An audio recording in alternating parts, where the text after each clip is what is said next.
Niba ufite Samsung kora ibi bintu ariko ntuhite ugenda ntakubwiye amafaranga nshaka muri aka gatelefone ka Samsung kagura amafaranga make atarigeze abaho muri iki gihugu.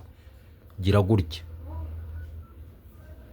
kandi ibi bintu uhita ugira gutya urebe niba Samsung yawe ari original. Niba itabikoze rwose subira ku isoko. Nta kintu ufite rwose. Reba kugira ngo bivemo bisaba ko utu tuntu twuzuzamo cyo kikubwira ko nibura ga Samsung akaba ari aka original.